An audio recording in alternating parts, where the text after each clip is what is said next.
నమస్తే, welcome to citizens pulse. నేను మీ రాజేష్.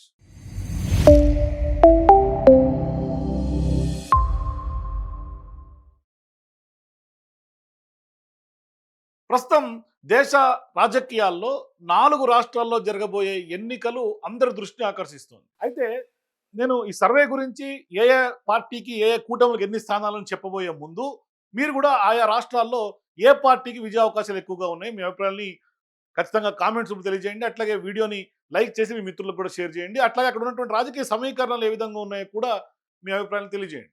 ఈ నేపథ్యంలో అనేక ఒపీనియన్ పోల్స్ కూడా తెర మీదకి వస్తుంది. 4 రాష్ట్రాలు పెద్ద ఎత్తున బీజేపీ ఫోకస్ చేస్తుంది. స్థానికంగా ఉన్నటువంటి ప్రాంతీయ పార్టీలు కూడా కొంత ఫోకస్ చేస్తున్నాయి. ఒకటి వెస్ట్ బెంగాల్, కేరళ, తమిళనాడు, అస్సాం. ఈ 4 రాష్ట్రాలకు జరగబోయే ఎన్నికలు ఇప్పుడు పెద్ద ఎత్తున ఉత్కంఠకి తెరదీస్తోంది. ఈ నేపథ్యంలో ఇప్పుడు బీజేపీ బిగ్ గేమ్ ఆడుతోంది ఈ రాష్ట్రాలకు సంబంధించి. గత రాత్రి హుటాహుటిన గవర్నర్లు ఉన్నట్టుండి మారిపోయారు. ఇక్కడ ప్రధానంగా చెప్పాల్సినటువంటి పాయింట్ ఏంటంటే, ఎన్నికల జరుగుతున్నటువంటి ఈ యొక్క రాష్ట్రాల్లోనే గవర్నర్లు 3 రాష్ట్రాల్లో గవర్నర్లు మారిపోయారు. ఇది బిగ్ ఇష్యూగా మనం దీన్ని టేకప్ చేసుకోవచ్చు. అంటే బీజేపీ గవర్నర్ వ్యవస్థ మీద పెద్ద ఎత్తున గేమ్ ఆడుతూ వస్తుంది, రాజకీయ క్రీడ ఆడుతూ వస్తుంది. ఇప్పుడు గవర్నర్లు మార్చినటువంటి నేపథ్యం కూడా ఒక రకంగా చెప్పాలంటే బిగ్ గేమ్ గానే మనం చెప్పాలి. ఒకసారి కనుక చూస్తే గవర్నర్లు మార్చినటువంటి వ్యవహారం, శివ్ ప్రతాప్ శుక్లా మనకు హిమాచల్ ప్రదేశ్ నుంచి తెలంగాణ గవర్నర్గా అపాయింట్ అయ్యారు. దాని గురించి మనం ఇంకో వీడియోలో మాట్లాడదాం. ఓన్లీ గవర్నర్ ఫర్ తెలంగాణకు సంబంధించి మనం ఇంకో వీడియోలో మాట్లాడదాం. ఇప్పుడు ఈ సర్వేకి సంబంధించి కనుక ఒకసారి చూసే ప్రయత్నం చేస్తే, ఇప్పుడు జిష్ణుదేవ్ వర్మని తెలంగాణ ఉన్నటువంటి ఎగ్జిస్టింగ్ అతని మహారాష్ట్రకు పంపించారు. ఇది ఏంటంటే కేవలం ఆరోపణలు వస్తాయి కాబట్టి ఓన్లీ ఎన్నికల రాష్ట్రాల్లోనే మారిస్తే కొంత వివాదాస్పదం అయ్యే అవకాశం ఉంటుంది కాబట్టి కావాలని మహారాష్ట్ర తెలంగాణ మార్చినట్టుగా కొంత చర్చ జరుగుతూ ఉంది. అట్లాగే నందకిషోర్ యాదవ్ని నాగాలాండ్కి షిఫ్ట్ చేశారు. అట్లాగే బీహార్కి లెఫ్టినెంట్ జనరల్ రిటైర్డ్ సయ్యద్ అత్నా హస్నన్ని బీహార్ గవర్నర్గా అపాయింట్ చేశారు. అట్లాగే governor of Tamil Nadu appointed as RN Ravi, governor of Tamil Nadu appointed as governor of West Bengal. ఇప్పుడు మరి తమిళనాడుని ఉన్నటువంటి ఎగ్జిస్టింగ్ గవర్నర్ని వెస్ట్ బెంగాల్ షిఫ్ట్ చేసినటువంటి నేపథ్యంలో ఎవరైతే కేరళకు సంబంధించి గు అర్లేకర్, ఈయన కేరళకి తమిళనాడుకు కూడా ఇన్ఛార్జ్గానే అక్కడ కొనసాగే అవకాశాలు ఉన్నాయి. ఇట్లా మొత్తం కేరళ, తమిళనాడు, వెస్ట్ బెంగాల్ ఈ 3 రాష్ట్రాల మీద బీజేపీ ఫోకస్ చేసినట్టుగా మనకు స్పష్టంగా అర్థమవుతోంది. అయితే ఇక్కడ ప్రధానంగా ఈ రాష్ట్రాల్లో ఎవరు గెలుస్తారు ఏంటి అనేది ఒపీనియన్ పోల్స్ ఇప్పటికే చాలా వస్తున్నాయి, చాలా ఏజెన్సీస్ ఇస్తూ ఉన్నాయి. మరి ఇప్పటికిప్పుడు చెప్పకపోయినా కొంత ఒపీనియన్ పోల్ ప్రజలు ఎవరికి తీర్పిస్తారనేది ఇప్పటికే కొన్ని సర్వేలు గతంలో వచ్చాయి, ఇప్పుడు వస్తున్నాయి. అయితే ఈ అసెంబ్లీ ఎన్నికలు మహారాష్ట్ర, బీహార్, అట్లాగే తాజాగా మున్సిపల్ ఎన్నికలు తెలంగాణకు సంబంధించి మనకు జరిగినటువంటి ఒపీనియన్ పోల్స్, ఈ మున్సిపల్ కార్పొరేషన్ ఎన్నికలకు సంబంధించి జూబ్లీహిల్స్ బై పోల్లో కూడా కొంత యాక్యురేట్ నెంబర్ ఇచ్చినటువంటి ఒక సర్వే ఏజెన్సీ గత 25 తారీఖు వరకు కూడా, ఫిబ్రవరి 25 తారీఖు వరకు కూడా అక్కడ ప్రజల మూడు వెస్ట్ బెంగాల్, తమిళనాడు, అస్సాం, కేరళలో ఎవరు గెలిచే అవకాశం ఉందనేది ఒపీనియన్ పోల్ తాజాగా రిలీజ్ చేసింది. అయితే పక్కాగా శాంప్లింగ్ చేసి పూర్తిగా సర్వే మెథడాలజీ ఫాలో అయిన తర్వాత పబ్లిక్లోకి వెళ్ళి మరీ కలెక్ట్ చేసినటువంటి ఏజెన్సీగా ఈ యొక్క సర్వే ఫలితాలను బట్టి మనకు అర్థమవుతుంది. సో ఇప్పుడు ఏ ఏజెన్సీ ఏంటి అనేది నేను చివరిలో చెప్తాను, ఎందుకంటే మొత్తం మనం లెక్కలు చూద్దాం. ఇప్పుడు అస్సాం అయితే కొంత వార్ వన్ సైడ్గానే వెళ్తోంది అనేది కొంత కనిపిస్తోంది. ఫిబ్రవరి 25 తారీఖు వరకు ప్రకారం హేమంత్ బిశ్వ శర్మ కొంత ఆయనకు పూర్తిగా ఎన్డీఏకి సంబంధించి అక్కడ పూర్తిగా డెవలప్మెంట్ మీద దానికి ప్రజలందరూ కూడా మళ్ళీ ఎన్డీఏ వైపే చూస్తున్నారు అనేది సుస్పష్టంగా అర్థమవుతోంది. అయితే ఇక్కడ అస్సాం విషయం తీసుకుంటే, అస్సాంలో మనకు ఒకసారి ఒపీనియన్ పోల్ తీసుకుంటే, అస్సాంలో ప్రధానంగా ఇప్పటివరకు ఉన్నటువంటి పరిస్థితులు, అక్కడ ప్రజలు తీర్పు చూస్తే అస్సాంలో ఎన్డీఏ కూటమికి 77 నుంచి 87 స్థానాలు వచ్చే అవకాశం ఉన్నట్టుగా తెలుస్తుంది. అట్లాగే ఐఎన్సీ ప్లస్ ఈ యొక్క కూటమికి 33 నుంచి 43 స్థానాలు గెలుపు అవకాశాలు ఉన్నట్టుగా చెప్తున్నారు. అట్లాగే ఏఐయుడిఎఫ్ ఇక్కడ 2 నుంచి 6 స్థానాలు, అట్లాగే అదర్స్ 2 నుంచి 0. సో ఇక్కడ ఈ యొక్క డేటాను బట్టి చూస్తే వన్ సైడ్ మ్యాచ్ గానే మనకు స్పష్టంగా అస్సాంలో కనిపిస్తుంది. ఎన్డీఏ 77 నుంచి 87 స్థానాలతో కొంత ఏకపక్షంగానే ఉన్నట్టు కనిపిస్తుంది. మరి అస్సాంలో అక్కడ ఇప్పటికే బీజేపీ పాలిత దేశంగానే మనకు రాష్ట్రంగానే మనకు ఉంది కాబట్టి మళ్ళీ ఎన్డీఏ వైపే చూస్తున్నారు అనేది స్పష్టంగా అర్థమవుతుంది. అయితే ఇప్పుడు అక్కడ ఉన్నటువంటి కొంత గౌరవ గవాయి మీద కేసులు రావటం, ఐఎస్ఐతో లింకులు, లేకపోతే బ్లాక్ మనీ వాళ్ళ వైఫ్ ఆయన భార్య గురించి పాకిస్తాన్, ఇవన్నీ కాంగ్రెస్తో పెద్ద దుమారం లేపినాయని చెప్పుకోవాలి. అంటే అస్సాంలో ఎన్డీఏ ఇప్పటికిప్పుడు ఎన్నికలు జరిపితే ఖచ్చితంగా 77 నుంచి 87 స్థానాలు గెలుచుకోవచ్చు అనేది. అయితే ఆ కాంగ్రెస్ కూటమికి అయితే మాత్రం 33 నుంచి 43 స్థానాలు, అట్లాగే ఏఐడిఎఫ్ నుంచి కూడా చూసుకుంటే స్పష్టంగా 2 నుంచి 6 స్థానాలు, 0 నుంచి 2 స్థానాలు క్లియర్గా చెప్పుకోవచ్చు అదర్స్ విషయంలో. అయితే వన్ సైడ్ మ్యాచ్ అని కూడా ఫిబ్రవరి 25 తారీఖు వరకు, నేను ఇప్పుడు ఈ సర్వే ఖచ్చితంగా ఫిబ్రవరి 25 అంటే గత 10 రోజుల క్రితం వరకు వచ్చినటువంటి సర్వే ఫలితాలను నేను మీ ముందు ఉంచే ప్రయత్నం చేస్తున్నా. సో అట్లాగే కేరళ చాలా కీలకమైనటువంటి ఎన్నికలు జరుగుతూ ఉన్నాయి కేరళలో. కేరళ విషయం తీసుకుంటే ఇప్పటికే బీజేపీ, కాంగ్రెస్ రెండు కూడా హోరాహోరీగా కేరళ పైన దృష్టి పెట్టినాయి. ఒకటి, గతంలో రాహుల్ గాంధీ ఎంపీగా పోటీ చేసినటువంటి రాష్ట్రంగా మనం చెప్పొచ్చు కేరళ. అట్లాగే ఇప్పుడు బీజేపీ కూడా నరేంద్ర మోదీ చాలా సీరియస్గా ఈ యొక్క కేరళ రాష్ట్రం మీద దృష్టి పెట్టారు. ఇదే కేరళ వాయనాడ్ నుంచే ప్రియాంక గాంధీ కూడా మళ్ళీ ఆమె ఎంపీగా పోటీ చేశారు రాహుల్ తర్వాత. అయితే ఇప్పుడు కేరళలో సీఎం రేవంత్ రెడ్డి కూడా కొంత సీరియస్గానే దృష్టి పెట్టడం కనిపిస్తుంది. అంటే కాంగ్రెస్ పార్టీ రాహుల్ని ప్రధానం చేయాలని రేవంత్ మాట్లాడటం, అట్లాగే రాహుల్ గాంధీ యొక్క గుడ్ లుక్స్లో ఉండటానికి ఇవాళ కాంగ్రెస్ పార్టీ ఉన్నటువంటి బలంగా అధికారంలో ఉన్నటువంటి రాష్ట్రాలు, ఒకటి తెలంగాణ, 2 కర్ణాటక, ఈ 2 రాష్ట్రాల నుంచే మొత్తం ఈ యొక్క కేరళ ఎన్నికలపైన, సౌత్లో ఉన్నటువంటి 2 రాష్ట్రాల నుంచే కేరళ ఎన్నికలపైన కొంత ఫోకస్ చేస్తున్నట్టు కనిపిస్తోంది. సో ఒక నెల 2 నెలల్లో కేరళ ఎన్నికలు రాబోతా ఉన్నాయి. అయితే ఈ నేపథ్యంలో ఇప్పటికే సీఎం రేవంత్ రెడ్డి గారు తన సన్నిహితులుగా ఉన్నటువంటి బిగ్ ఛానల్ ఒకటి అక్కడ న్యూస్ ఛానల్ ప్లాన్ చేశారు. అట్లాగే పేపర్ అడ్వర్టైజ్మెంట్స్ ఇప్పుడు తెలంగాణ రాష్ట్ర రాజకీయాలు కూడా పెద్ద ఎత్తున దుమారం రేపుతా ఉన్నాయి.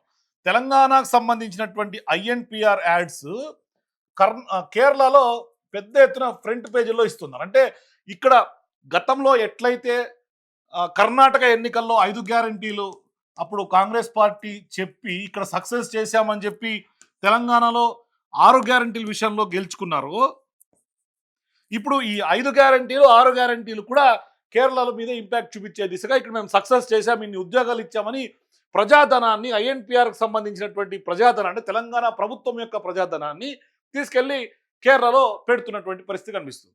సో ఇట్లా కాంగ్రెస్ పార్టీ కేరళ మీద దృష్టి పెట్టింది. ఇక అట్లాగే బీజేపీ కూడా దృష్టి పెట్టినటువంటి పరిస్థితి కేరళలో. అయితే ఇప్పుడు కేరళలో పినరాయి విజయన్ చాలా స్ట్రాంగెస్ట్ కమ్యూనిస్టు ఉన్నటువంటి నేత.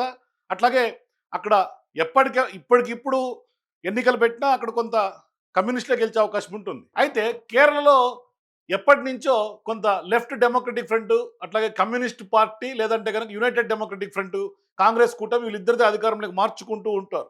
చాలా తెలివిగా థర్డ్ పార్టీని అక్కడ ఎంటర్ కానివ్వరు. ఉదాహరణకి ఎన్డీఏ అలయన్స్ లాంటి వాళ్ళని ఎక్కడ కూడా, మొన్నటిదాకా బీజేపీ ప్రస్తుతం ఎన్డీఏ అలయన్స్ అక్కడ ఫామ్ అయింది, వాళ్ళని ఎక్కడ కూడా ఎంటర్ కానివ్వరు. ఎప్పుడు మారుతూ ఉంటుంది అక్కడ అధికారం. అయితే బీజేపీకి అక్కడ పెద్దగా గ్రాఫ్ పెరిగే పరిస్థితులు కానీ, గ్రాఫ్ షేర్ కానీ పెరగదని కూడా అంచనాలు ఇప్పటికే వస్తూ ఉన్నాయి. కానీ అక్కడ ప్రజల్లో కూడా పెద్దగా బీజేపీకి చెప్పినంత ఇది లేదు.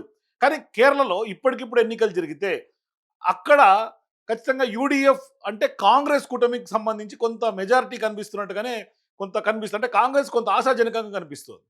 ఒకసారి అక్కడ వాళ్ళు సర్వే ఫలితాలు కనుక చూస్తే, అంటే ప్రజా ఆమోదం, అక్కడ అభిప్రాయం కనుక ఒకసారి చూస్తే కేరళలో మనకి యూడిఎఫ్కి సంబంధించి 74 నుంచి 84 స్థానాలు యూడిఎఫ్ గెలిచే అవకాశాలు ఉన్నట్టుగా తెలుస్తోంది. అంటే యూడిఎఫ్ ఫ్రంట్ కొంత ఇప్పటికిప్పుడు ఎన్నికలు జరిగితే అధికారంలోకి చేపట్టే అవకాశం ఉన్నట్టుగా తెలుస్తోంది.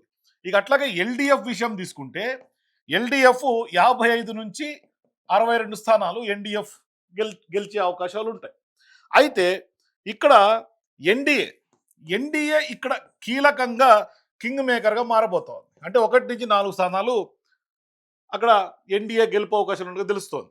కానీ ఇవాళ యూడిఎఫ్ఆ ఎల్డిఎఫ్ఆ ఇప్పటికిప్పుడు ఎన్నికలు జరిపితే ఎవరికి గెలుపు అవకాశాలు ఉంటాయి అని కనుక ఒకసారి చూస్తే కీలకమైనటువంటి ఫ్యాక్టర్ ఎన్డీఏలో ఉన్నటువంటి బీజేపీ కనిపిస్తుంది. అంటే ఎన్డీఏ పక్షం అక్కడ చాలా కీలకంగా మారుతుంది. ఎందుకంటే అక్కడ ఎన్నికల రిజల్ట్స్, ఎన్నికలు అయితే వన్ సైడ్గా లేదు అన్నట్టుగా తెలుస్తుంది. అంటే వార్ వన్ సైడ్గా లేదు, అక్కడ ట్రయాంగిల్ ఫైట్ జరుగుతోంది.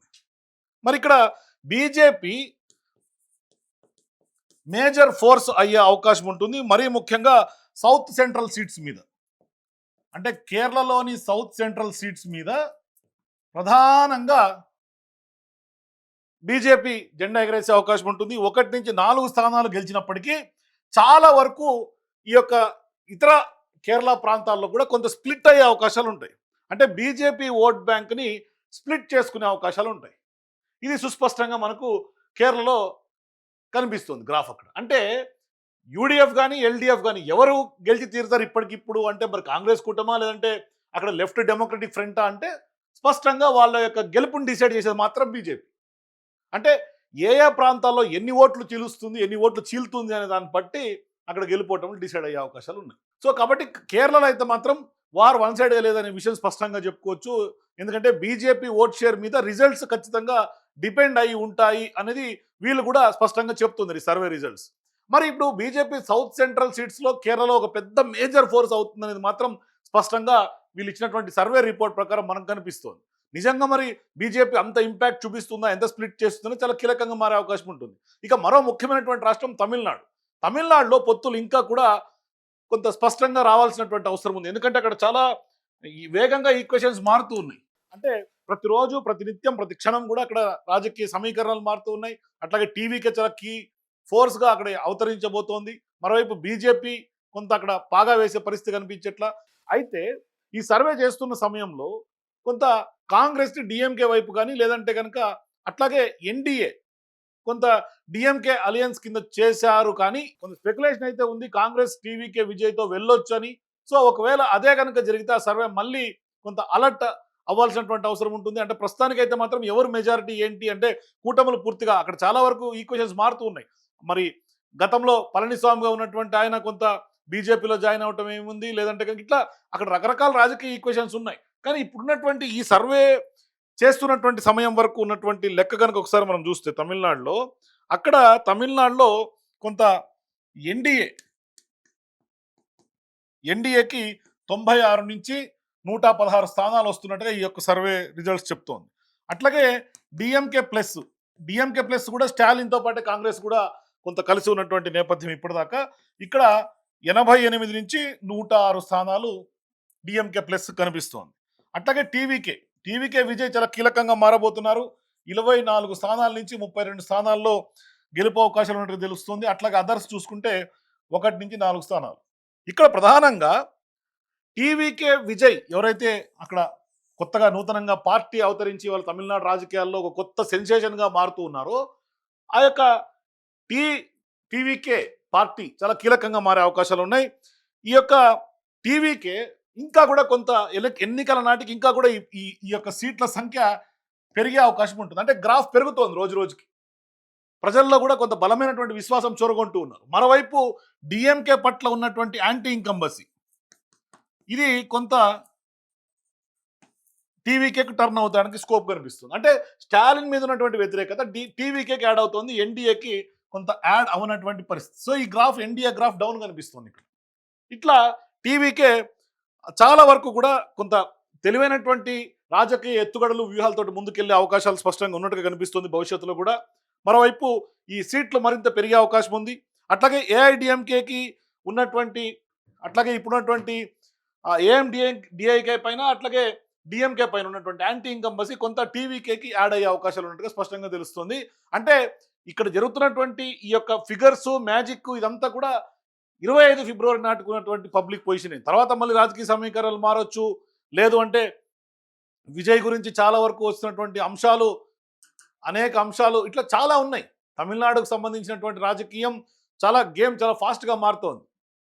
కానీ ఇక్కడ విజయ్కి కొంత సపోర్ట్ గ్రౌండ్ లెవెల్లో రోజు రోజుకు పెరుగుతోంది. మాస్లో మరీ ముఖ్యంగా కూడా ఈ సర్వే ప్రకారం 24 నుంచి 32 స్థానాలు వచ్చినప్పటికీ కూడా మాస్లో స్థానాలు అంటే మాస్ ఇమేజ్ బాగా పెరుగుతోంది. టీవీకే విజయ్ అదుర్స్ అని 1 నుంచి 4 స్థానాలు టీవీకే వాళ్ళ క్యాండిడేట్స్ని కొంత నిలబెడితే ఇవన్నీ కూడా కొంత టీవీకే విజయ్ వైపే కొంత ఎక్కువ స్థానం ఉండే అవకాశం ఉంటుంది. డిసైడింగ్ ఫ్యాక్టర్ అయ్యే అవకాశం ఉంటుంది, కింగ్ మేకర్గా మారే అవకాశం ఉంటుంది. ఒకవేళ కాంగ్రెస్ టీవీకేతో వెళ్తే మాత్రమే సర్వే కొంత కొంత తేడా వచ్చే అవకాశం ఉంటుంది. లేదు అంటే ఇప్పటిదాకైతే కొంత తమిళనాడుకు సంబంధించి స్పష్టమైనటువంటి ఫిగర్ ఉంది. ఇక అట్లాగే వెస్ట్ బెంగాల్. ఈ యొక్క వెస్ట్ బెంగాల్ విషయంలో కూడా మమతా వర్సెస్ బీజేపీ నడుస్తుంది.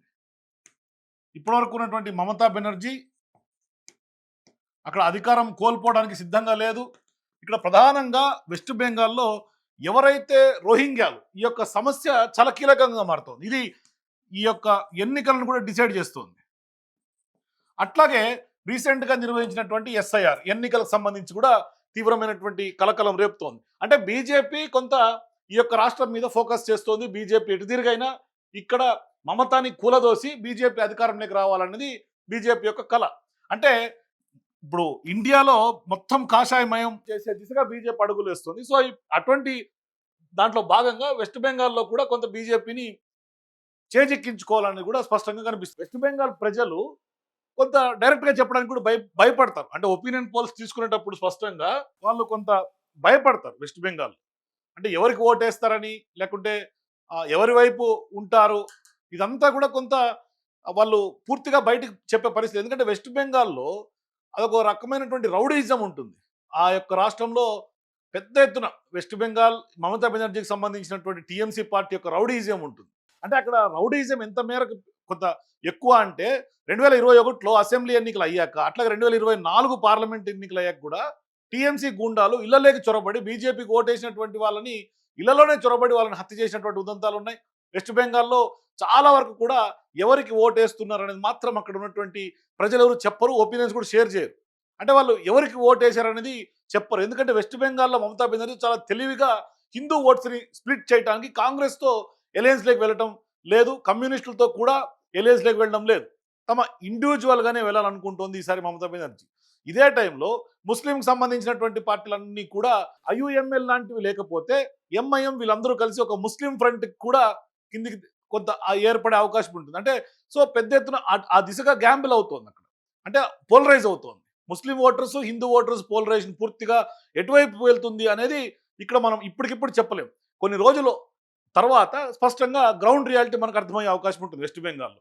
కొంత ఇప్పటికిప్పుడైతే గ్రౌండ్ రియాలిటీ కొంచెం కష్టంగానే కనిపిస్తుంది. అయితే తమిళనాడు లాగా ఈసారి సవ్యసాచి ఇచ్చినటువంటి ఈ యొక్క సర్వే రిజల్ట్స్ ప్రకారం ప్రస్తుతానికైతే ఫిబ్రవరి 25 తారీఖు వరకే ఉంది. మరి వెస్ట్ బెంగాల్లో ఎవరికి ఎన్ని స్థానాలు రావచ్చు అని కనుక ఒకసారి మనం చూస్తే వెస్ట్ బెంగాల్ వరకు, వెస్ట్ బెంగాల్ విషయం తీసుకుంటే ఇక్కడ ప్రధానంగా టీఎంసీకి 155 నుంచి 175 స్థానాలు కొంత కనిపిస్తోంది. అట్లాగే బీజేపీ విషయం తీసుకుంటే బీజేపీకి 106 నుంచి 126 స్థానాలు.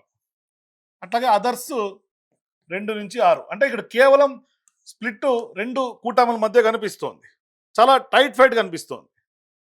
మరి ఇప్పటి వరకు ఉన్నటువంటి పరిస్థితి ఈ విధంగా ఉంటే కొంత ఫోర్స్ఫుల్గా కొంత చాలా అగ్రెసివ్ బ్యాటిల్ ఇక్కడ వెస్ట్ బెంగాల్లో కనిపిస్తోంది.